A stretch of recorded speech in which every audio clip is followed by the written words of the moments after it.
Please welcome Michael Schneider. Hey, it's great to be here at the Improv. So, airline food, am I right? Oh, and let me tell you about my wife. He's a ringer. He's a Right? ringer. We got a ringer here. Had to do it. Had to do I it. know, you really have to. Yeah, how many, you got to get your selfie on the stool, too. Need the microphone? Yeah, exactly. We should make that part of it, the selfie on the stool. Exactly, selfieonthestool.com. I said, I want the stool where Amy Schumer's ass was on, and they said, that's the one. That is right the there. one, thanks.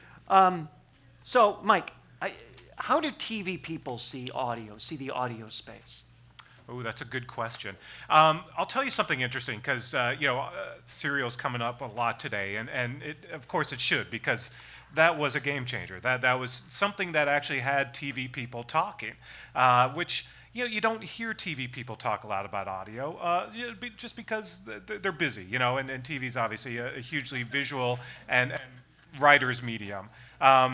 So they're not really talking about anything other than what were the Nielsen's last night? Did I reach the demo? They're not talking about bigger things like that. But Serial was on everyone's mind. As a matter of fact, you can see the impact of Serial on television, which is ironic because Serial, I think, to a lot of people on TV, reminded them of shows like Dateline NBC, 48 Hours, a lot of these true crime shows that every episode they investigate a true crime, and at the end they solve who murdered their wife or what have you.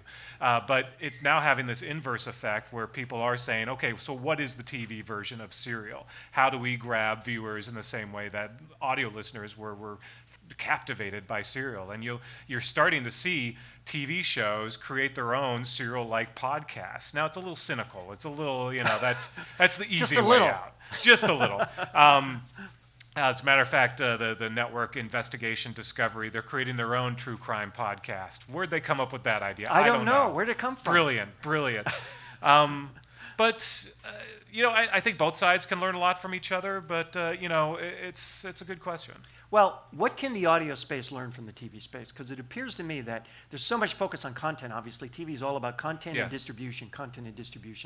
What are the lessons that people in the audio space could take away from the TV space? Well, I'll tell you, the most important issue right now in the TV space and in the video space is ownership. The networks just announced their fall schedules for next year back in New York in May. And one of the things that all the networks did this year is they picked up more of their own in-house productions, which is important because that's the way you still make money. International is still big. Syndication, especially on streaming services like Netflix and Amazon and Hulu, that's how you make your money now. You're not making it anymore through advertising because ratings are going down. They're also not repeating anymore because people have so much to watch and so much to do that it's really all about ownership, holding on to that IP because there's more long tail than ever. And if you don't hold on to that IP, then eventually when the afterlife of those shows, they move on to, say, Netflix and Amazon. If you're not still a part of it, then you're not getting any sort of benefit from it, from a branding perspective, from a marketing perspective, and purely from a financial perspective. Well, here's where I see some similarity, because advertising is a struggle in audio as well as television, right? Oh, a little bit in print, too. I mean, a little bit, I've heard. Just a little. Oh, print, we're going gangbusters. Future. But in terms of, original content, owned IP, isn't there a lesson there for people in the audio space? Because if you own your content and you own the distribution of your content, which you haven't really talked about but is also part of the formula, then you're able to, then what you really have is alternate revenue streams, right?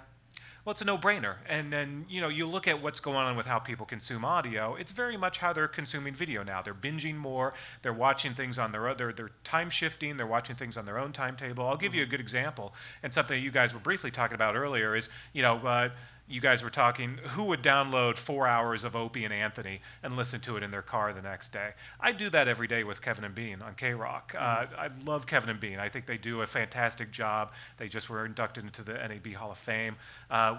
Worthy candidates because they do a fantastic show. They do, when you take out commercials, you take out music, they do probably about 2 hours of content every day.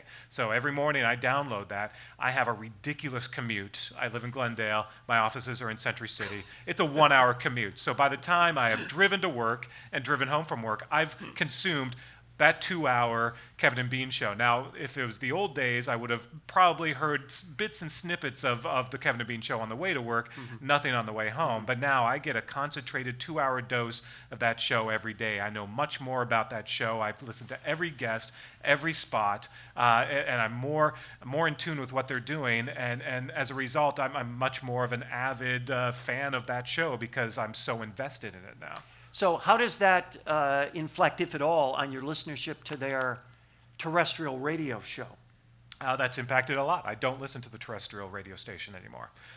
So in other words, if I'm Kevin and Bean, if I'm CBS, it's incumbent upon me to monetize that. Right. It's incumbent upon me But- to leverage that relationship. So the first step is at least they own that content. Yes. So level B is people just aren't I'm not going to listen to it on terrestrial anymore. So if I'm still going to listen to a podcast, you better own it and then start to monetize it. And indeed, CBS Radio is starting to monetize it. Much to my chagrin now, I have to sit through these commercials, for Play It and sports.com, like all these different sites that I never had to about a year ago. They're smartly now starting to monetize it because they're finding that the download rates have gone up, the listenership has improved, and they're really a national brand now. Right, which is an important point, that once you go transmedia, once you go into these other platforms, once you escape the confines of whatever the terrestrial radio stick gives you, you are a national brand. Yeah, that's true with everyone. That's true with if you start a blog tomorrow, you are a national brand.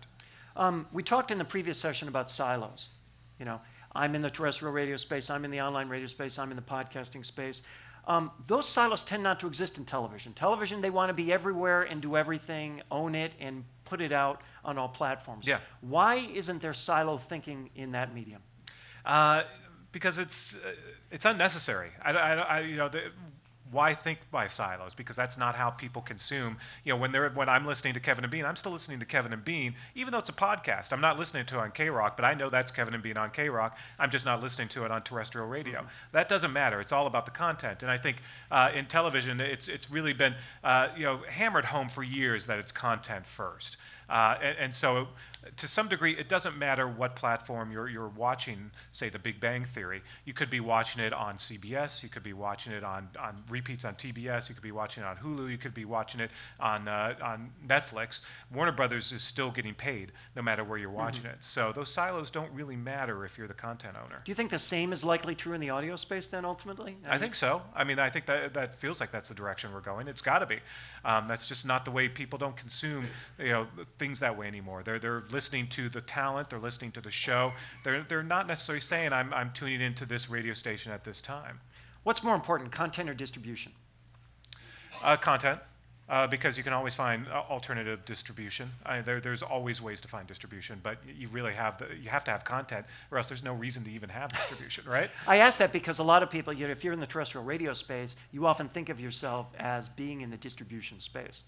I'm playing, Iggy Azalea records. Yeah. I'm not playing my own records. Well, look at television right now. Would you rather be, say, Fox or NBC? You're in the distribution space, but honestly, people aren't watching you live anymore. They're watching your shows either time shifted, or they're watching them on Hulu.com, or they're watching it somewhere else. So if you own that show, you're fine. If you're NBC and people aren't watching your shows on your network at that specific time, and they're not watching those commercials, then you're paying for something that people aren't actually watching anymore. I heard you on the podcast talk about the fact that networks are now making choices on shows based more on what they own than on how they perform in the ratings. Yeah, and that's what I was talking about earlier. Is that's partly because that's where they're making their money now. They're not on ratings anymore because people are they're watching things alternatively on different platforms. Nielsen's having a difficult time measuring that. There's a lot of controversy over whether or not Nielsen's ever going to be able to figure out how to measure all these different platforms at the same time. What do you think about that? Do you think that ultimately which is going to happen? Will measurement get better, or will the importance of measurement just decline? I think the importance will decline, but people are finding alternative ways to measure anyway. They're using psychographics. They're finding different ways to still make content valuable because people are sort of moving on from Nielsen. That data just doesn't work anymore. It doesn't matter to people. So what I'm hearing from you is that there's kind of an increasing emphasis on the behaviors of consumers, and the networks in particular, the show producers and so on, are trying to follow those behaviors and get out of the box that says, here's the box in the living room, and here are the ratings, and here's prime time, and here's fall season, and all that other stuff that very little of which seems to exist anymore. Look at Netflix. Look at Amazon. Ratings don't matter at all anymore. We constantly are bugging Netflix. Just tell us who's watching. They will not tell us who's watching. I have no idea who's watching Orange is the New Black. All they say is, well, it's our top-rated show. Well, tell me who's watching then. That doesn't help me at all. All I know and that's because their money comes from subscribers. They don't need to tell us. They're not selling advertising, so they don't need to, and they don't want to. But they, how Netflix operates is fascinating. And I have friends who, have gone inside and have started working for Netflix, and now they won't talk to me anymore because I'm a journalist. But they hint to me that these algorithms that they have inside are just amazing, and the fact that they really do know what their audience wants. They down to a science, and that's why sometimes they'll pick up a show, and you'll be like, what are you doing picking up the 4th season of A&E's Longmire, which was an old skewing show? Hey, I like that show. Like I said, no. Hey! That was easy. That was too easy. But I'm at the improv. I got yes, that's true.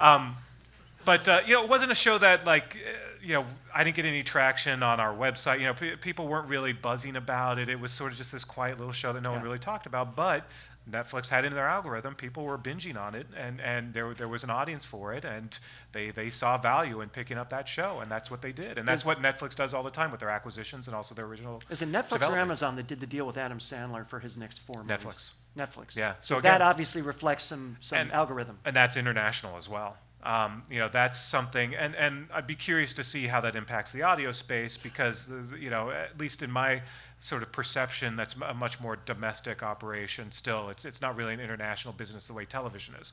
But international is driving so much now in the TV business, and that's why they're doing that Adam Sandler deal, because honestly, do we need any more Adam Sandler movies? But for whatever reason, the rest of the world still thinks he's funny. So, all right. There you go. All right.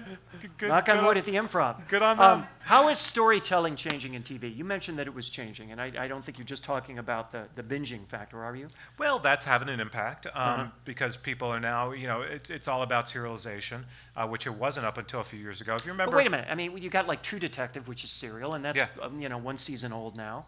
And so there is some serialization, right? There's a lot, mostly serialization. That's because that's how people binge television now. Is they're not watching one show at once; they're watching 4 or 5. So what is the lesson for that in the audio space? We can't all be serial. So I mean, what? Well, look at Serial. That was pretty good. Why not? There's room for a few more serials. It's a mix. Everything's a mix. I mean, at the same time that serialization has sort of taken hold in television, I mean, Shonda Rhimes with How to Get Away with Murder and Scandal, those shows are huge. All the things right now on Netflix, from Orange is the New Black to House of Cards. So you want to be serialized because that's how you get an audience to binge all 13 episodes. But there's still space for procedurals, for standalones. Dick Wolf right now is having a resurgence in his career. He, of course, did all the Law & Order shows. Now he's got Chicago Fire, Chicago PD, Chicago Med. So there is a certain percentage of the audience that you still can't ignore who still wants things the traditional way, who still likes watching one episode of a show and that's it, and I want to find out who did it at the end, and I don't want to have to think about it next week. That's generally an older audience, but it's a big enough tent that that's also the audience that's still watching traditional television. That's still an audience that's actually watching TV live, consuming commercials. So you can't turn your back on them either. As someone who's now in the audio space through the podcast that you do, I mean, what did you learn from that that could be good wisdom for others who want to get into this space? It's probably obvious, but the one thing I noticed is more. We talked about how originally my podcast was just monthly. Yeah. That's fine. That's, I've got a day job. It's taxing to do more than one. But, it's also tough to get an audience if you're only doing once a month because, people see it and then they forget about it for a month. So we started doing it twice a month. But what I'm doing now is I do a lot of panels, especially this time of year because Emmy campaign season. So I do panels with big stars and producers. Did one for Better Call Saul the other week. Doing one on Monday with Unbreakable Kimmy Schmidt, which is the new Tina Fey show. And so whenever I do these panels now, I actually bring along a digital recorder. I plug it in and I record it and I get the permission and I upload it as a bonus edition of my podcast. So now suddenly I'm doing 4 episodes a month. It's almost a weekly podcast. And what's great about it is I don't have to do much more. I'm already doing these panels. So all I had to do is plug it in, ask my pals at KCRW to edit it down, do an intro, and suddenly I have a bonus extra edition of the podcast. So, I feel like we're still in this early experimental phase of podcasting where you can kind of get away with doing something like that, and people still dig it. They just want content. They're hungry. They want more. So the more I give them, the more I'm actually hearing from people. Is that true? That was the last thing I was going to ask you. Is that the more you're doing, and when you use these things that you're getting elsewhere and kind of, in a sense, repurpose them, are you finding more traction? Are you finding more response? It's all anecdotal, but I'm hearing more from people. I'm seeing us improve on, not that I'm constantly looking at the iTunes chart, but I'm constantly looking at the iTunes chart because, it's still all about ratings, right? But I notice more people are looking at it, more people are consuming it. I'm hearing more anecdotally. I haven't asked KCRW for actual numbers because I don't have. That's not my worry, my concern. But I feel like I'm getting more traction now for it. So I'm just trying to keep doing more and giving people more. But before we go, I just want to give you a chance to name the podcast so that people can know where to find it. It's called The Spinoff. So you can go to kcrw.com. And you can find it there. Also, but go to iTunes. Apparently, the algorithm is if you go to iTunes and you vote on it or you download it there, my status goes up in the charts. So that's where I want to. Everybody raise Mike's status. Today. Mike Actually, Schneider download it right now. from TV Guide. I'm not leaving this stage until you download it right now. Thanks a lot, guys. Thank you.